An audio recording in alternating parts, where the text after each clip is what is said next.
مساء الخير يا جماعة. معاكم وليد فوده، وجايين نتكلم النهارده في فيديو مهم جدا عن سوق السيارات النهارده، ووضع واصل لغاية فين، وايه اللي متوقع، وهيحصل ايه، والاسعار رايحة على فين. فيديو مهم قوي. مش عايز اطول عليكم، يلا بينا. السوق النهارده زي ما انتم شايفين، يعني لا يسر عدو ولا حبيب زي ما بيقولوا. الاسعار متلخبطة جدا.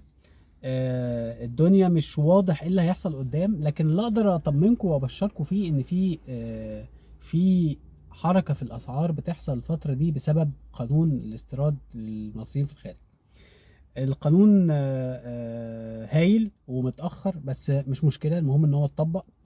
القانون بدأ يأثر على وضع الاوفر برايس، بمعنى ان ظاهره الاوفر برايس دي اعتقد مفيش حد بيشجعها ومفيش حد مبسوط منها، واي حد بيحاول يروج لعوده الاوفر برايس تاني، فهو اعتقد حد يعني محتاج يعيد تفكير تاني. لان مش من مصلحه حضرتك ولا من مصلحتي ولا من مصلحه اي حد في قطاع السيارات ان يفضل الاوفر برايس ده موجود.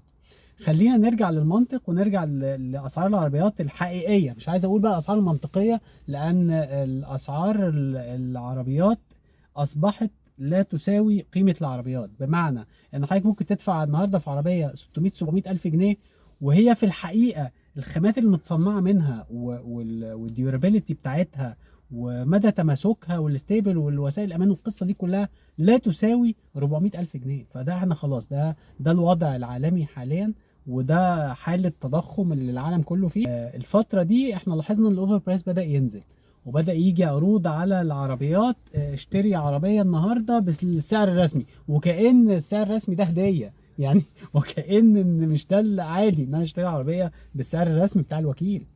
آه خلينا بقى نقول ان ايه اللي مطلوب مننا كمستهلك. مطلوب من حضرتك ان خلاص ننسى الاوفر برايس ده. اي عربيه عليها جنيه اوفر برايس حضرتك ما تروحش تتفرج عليها اصلا، ولا تتصل بصاحب الاعلان.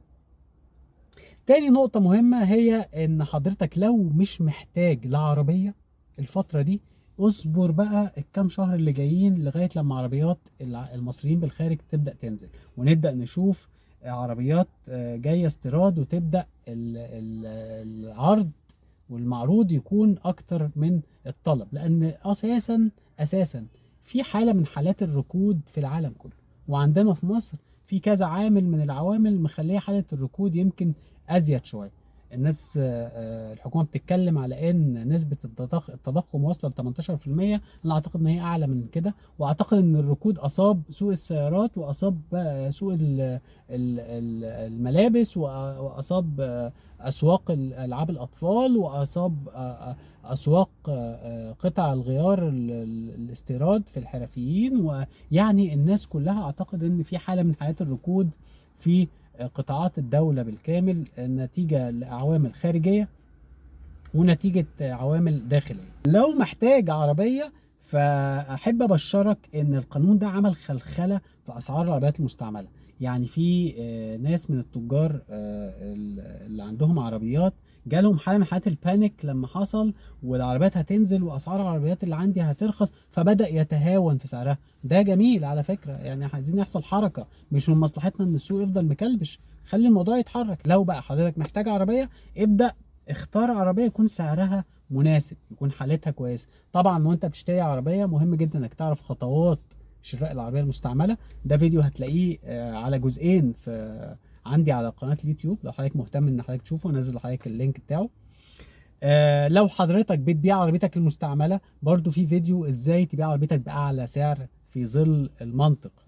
لا اشجع تماما على موضوع الاوفر برايس، ونفسي الاسعار ترجع منطقيه، نبدا نشوف ان العربيات باسعار ريزنبل، مش خارج العقل والمنطق. وضع السوق بقى هيتحسن امتى؟ خليني اقول لحضرتك ان في عاملين اساسيين بيأثروا على سعر العربيه. اول عامل هو سعر العربيه لدى الوكيل، يعني الستيكر برايس، السعر الرسمي اللي الوكيل حاطه للعربيه دي. طبعا الوكيل بيشتري بالدولار، فالوكلاء الفترة اللي فاتت على مدار الشهور اللي فاتت، ورغم ان الاستيراد متوقف من شهر مارس، الا ان كان كل شهر تقريبا، وفي وكلاء كان كل يومين بينزل برايس ليست جديدة بزيادات في اسعار كل الموديلات اللي عند الوكيل. ليه؟ لان هو عارف وهو شايف ان الدولار عمال يعلى، وشايف ان الاسعار القديمة بتاعته دي مش هتنفع مع اسعار صرف الدولار اللي هتحصل قريب.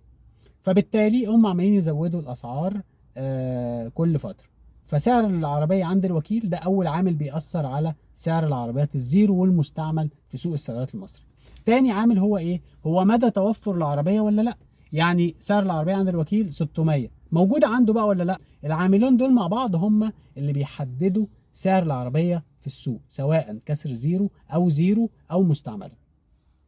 بما ان مفيش استيراد، فالعربيه مش متوفره عند الوكيل، وبالتالي الدولار بيعلى، فالعوامل دي مبوظه السوق.